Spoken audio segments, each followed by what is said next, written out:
Le temps semblait s'être arrêté. Il était exactement 3h03 du matin dans les appartements privés du Vatican quand tout bascula. Une heure mystérieuse, souvent interprétée comme un pont entre les mondes, une passerelle entre le corps, l'âme et l'esprit, ou encore un moment propice à la communication divine. Cette nuit-là, les cloches ne sonnèrent pas, aucun bruit, aucun mouvement. Seul le vent traversait les fenêtres gothiques, accompagné du rythme faible d'un cœur prêt à s'éteindre. Le pape François, l'homme qui avait défié les structures et affronté les faux visages dans l'église, rendit son dernier souffle. Mais ce n'était pas une fin, ce fut le commencement. Des témoins racontèrent qu'au moment de sa mort, il serrait un petit crucifix en bois, usé par le temps, murmurant des mots en espagnol que personne ne comprit pleinement, « Vendrán los falsas, pero el alma sabrá cuál es la verdad ». Une phrase lourde de sens, possiblement un ultime avertissement, une révélation jamais révélée. Peu après son décès, une panne de courant frappa son aile. 33 secondes d'obscurité. Les caméras cessèrent de fonctionner, les fichiers furent corrompus. Les dernières minutes du pape, perdues à jamais dans les archives. Ce silence au Vatican n'était pas ordinaire, ce n'était pas seulement du deuil. C'était une tension, un frisson, une intuition partagée par ceux qui savent lire les signes. François, perçu par beaucoup comme un humble serviteur, portait en lui un message qui allait au-delà de la doctrine. Il avait reçu des visions, qu'il avait consignées dans un carnet noir, dissimulé dans sa bibliothèque. Ce carnet non numérisé, connu seulement de 3 jésuites, fut discrètement emporté par un secrétaire fidèle après l'annonce officielle de sa mort. Nul ne sait où il est aujourd'hui. Des rumeurs parlent de prophéties concernant non seulement sa mort, mais aussi une rupture intérieure de l'Église, non par la guerre, mais par une lente corrosion spirituelle. François aurait confié à des évêques « Le cancer de l'Église ne vient pas de l'extérieur. Il coule dans nos veines, caché sous les habits liturgiques. » Depuis sa disparition, des phénomènes étranges furent rapportés dans plusieurs diocèses. Certains prêtres disaient ressentir une présence pendant les messes comme un regard invisible. À Buenos Aires, une religieuse déclara avoir entendu sa voix pendant une prière. En Italie, des jeunes missionnaires firent le même rêve. Une église vide, une seule bougie allumée portant son nom. Les signes se multipliaient. Un prêtre français retrouva dans une ancienne homélie des pages qu'il n'avait jamais écrites. Pourtant, l'écriture était bien celle de François. Comment ces pages étaient-elles arrivées là? Était-ce un message au-delà de la mort? Au Vatican, les gardes patrouillaient désormais avec réticence. Des ombres, des murmures en espagnol, des prières s'échappaient de l'ancienne chambre papale.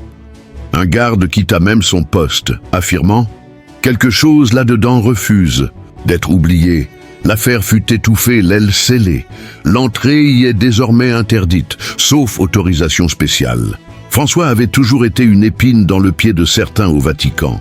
Il dénonçait les abus, la vanité et défendait une foi vivante, pas de simple rituel.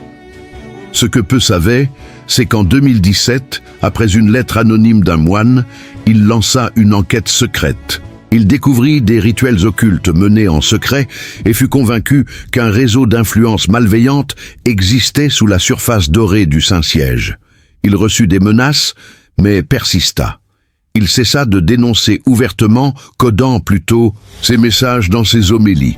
En 2020, il déclara « La fumée du monde est entrée dans l'autel, mais elle n'est pas seule », regardant froidement un groupe de cardinaux. Peu comprirent alors. Mais aujourd'hui, ces mots résonnent. Lors de sa dernière semaine sainte, sa voix tremblait. Arrivé à la station où Jésus est dépouillé, il s'émut et dit « Quand tout vous sera enlevé, ce qui restera révélera qui vous êtes vraiment ?» Certains y virent une simple leçon d'humilité, d'autres un signal. Cette nuit-là, dans une lettre laissée dans la sacristie, il écrivit « Si mes paroles sont réduites au silence, que les pierres parlent pour moi. » Une adaptation de Luc 19:40, mais bien plus personnelle. Il savait, après sa mort, une atmosphère étrange envahit le Vatican. Même les plus sceptiques ressentaient une tension. Certains prêtres évitaient de marcher seuls la nuit. Des théologiens relisaient ces anciens discours, cherchant des signes. Puis, une découverte. Une femme de ménage trouva dans un livre de théologie une feuille manuscrite dense, émotive. Elle disait « Les ténèbres se feront passer pour la lumière et les guides deviendront aveugles. Mais au cœur du chaos, un mot subsistera, miséricorde. » Pas de date, pas de signature, mais son papier et son écriture. Des spécialistes débattirent. François parlait-il d'une ère où la morale serait inversée, le sacré marchandisé, ou de l'émergence de faux prophètes? Certains allaient plus loin. Il aurait tenté de prévenir une fracture spirituelle, jusqu'à son dernier souffle. En parallèle, un enregistrement circulait. Une voix fatiguée disait « Ce qui va arriver n'est pas la fin. C'est la séparation, comme le blé du livret, comme l'or de la poussière. » Non confirmé, mais ceux qui l'ont connu affirmaient « C'était lui ». Le plus frappant fut une lettre écrite en 2015, remise à un jeune moine avec l'instruction de l'ouvrir après sa mort. Lors d'une conférence discrète en Allemagne, une partie fut dévoilée. Il y racontait des rêves récurrents, d'églises en ruine, de croix brisées, de foules sans repères guidées par des écrans. Il évoquait des anges et des démons déguisés en lumière. Il écrivait « Quand je ne serai plus là, cherchez la vérité là où elle saigne, pas là où elle brille. » La conférence se termina dans un silence total. Tous comprirent. François avait laissé plus qu'une lettre. Il avait tracé une carte, un appel à la vigilance. Aujourd'hui, face aux crises, aux guerres, à l'adoration technologique et au vide spirituel, ces paroles résonnent comme une lumière dans l'ombre.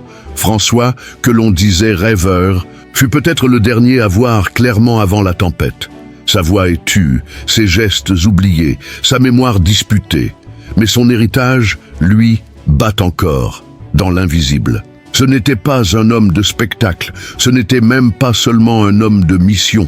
Sa voix murmure encore dans les gestes simples, dans le courage silencieux, dans les prières discrètes. Il savait que la foi n'a pas besoin d'applaudissements, mais de vérité.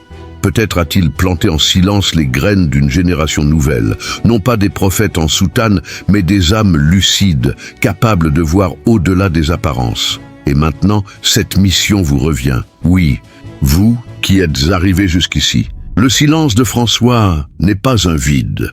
C'est un écho, un appel, une impulsion pour que vous ouvriez les yeux, que vous écoutiez avec le cœur, que vous rejetiez les faux temples et que vous retrouviez la présence vivante dans le secret. Si ce message vous parle, ne le gardez pas pour vous. Partagez-le, commentez, réveillez quelqu'un d'autre et souvenez-vous de ce qu'il a écrit dans sa dernière note. Les ténèbres ne triomphent que si nous oublions où se trouve la clé, et cette clé, elle est en vous.